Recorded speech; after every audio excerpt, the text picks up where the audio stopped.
രാജ്യത്തെ സാധാരണക്കാർക്കും ഗ്രാമീണ ജനതയ്ക്കും കേന്ദ്ര സർക്കാർ നൽകിയ സേവനങ്ങളെക്കുറിച്ചായിരുന്നു നാഗ്പൂരിൽ പ്രധാനമന്ത്രിക്ക് ഏറെ പറയാനുണ്ടായിരുന്നത്.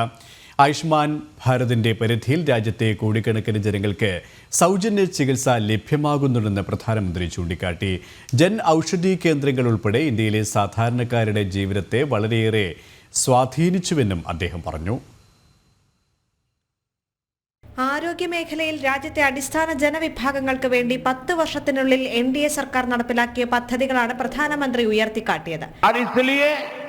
आयुष्मान भारत के कारण आज करोड़ों लोगों को मुफ्त इलाज की सुविधा मिल रही है. हजारों जन औषधि केंद्र देश के गरीबों को, मध्यम वर्गीय परिवारों को सस्ती दवाएं दे रहे हैं.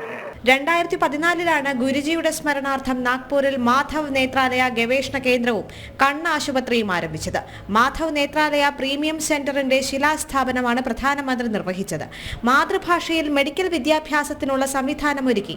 എയിംസുകളുടെ എണ്ണം 3 മടങ്ങ് വർദ്ധിപ്പിച്ചു.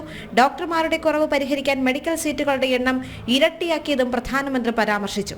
लोगों की सेवा के लिए ज्यादा से ज्यादा डॉक्टर्स और अच्छे डॉक्टर्स उपलब्ध हो, एक बहुत बड़ा साहसिक निर्णय हमने किया. आजादी के बाद पहली बार हुआ. इस देश का गरीब का बच्चा भी डॉक्टर बन सके, उसके सपने पूरे हो सके. इसलिए विद्यार्थियों को अपनी मातृभाषा में ഡോക്ടർ बनने की सुविधा हमने उपलब्ध कराई. പുഷ്പവൃഷ്ടിയോടെയാണ് നാഗ്പൂരിലെ ജനങ്ങൾ പ്രധാനമന്ത്രിയെ വരവേറ്റത്. പ്രധാനമന്ത്രിയെ കാണാൻ വഴിയിലുടനീളം അവർ കാത്തുനിന്നു. Nagpur solar defence and aerospace യുദ്ധോപകരണ കേന്ദ്രവും ആളില്ലാ യുദ്ധവിമാനങ്ങൾക്കായി നിർമ്മിച്ച എയർ സ്ട്രിപ്പും പ്രധാനമന്ത്രി ഉദ്ഘാടനം ചെയ്തു. ജനം നാഗ്പൂർ.